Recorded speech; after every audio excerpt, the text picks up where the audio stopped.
Ensure your mobile phones and electronic devices are turned off. That message you hear before every flight is now outdated. I think it's good. I think it's good. Your favorite electronic devices can now stay on as you take off and touch down. You'll be able to listen to your music, you'll be able to watch your movies, and hopefully make the time go by. Frequent flyers hoped for it, families begged for it. Now they're going to get most of what they want. Yeah, you can actually leave your phone or other device on. The FAA will now ease restrictions and let you use your smartphone or your tablet for the entire flight. 5 Eyewitness News reporter Tim Chernow is live at the airport with this welcome news. Tim?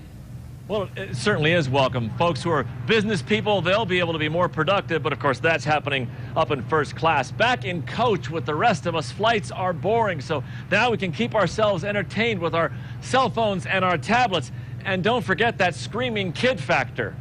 Fly with a smartphone. Turn them off. I love using my devices on board, and honestly, I think that if they can allow it to be used all the time, I would like that to be possible. It's not just possible. The FAA will now allow personal electronic devices, smartphones, tablets, stuff like that, to be used during all phases of flight, takeoff, landing, from gate to gate. I think it's good. I think it's good. There are some restrictions. Still no cell phones. That means no talking on the phone at all during any flight. Phones have to be in airplane mode. They are bigger, so laptops still have to be put away for takeoff and landing to make sure they don't hurt anyone. You have to put everything down when the flight crew is giving the safety briefing, and you still might be asked to turn everything off when landing in low visibility. That's when many planes land themselves. Did you know that? And the FAA worries about interference. Really? Not necessarily. From what I've seen and based on our testing, there's very little risk of interference.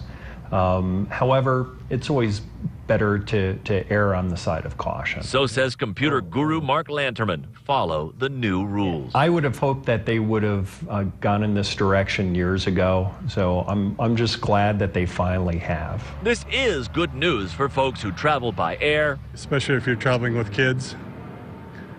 You know, telling a kid to shut the movie off might make things a little harder. Tommy turned off Finding Nemo. No, I don't want to. Who's not been 3 rows away from that? I want to point out this doesn't kick in automatically. It's going to take a while for airlines to transition over. The FAA says it could be till the end of the year. But one thing I did hear back from Delta today, they say that they've done all their applications. They're still waiting to hear back from the FAA, and they hope to have this in place as early as tomorrow. Live at Twin Cities International, Tim Chernow, 5 Eyewitness News. Well, let's take a closer look now at why exactly it is that you still can't make cell phone calls in flight. ABC News did go to Boeing's headquarters in Seattle. They did some tests there. The engineers found that cell phone signals can interrupt radio or navigation signals. The device can contribute to some sort of incident on an airplane.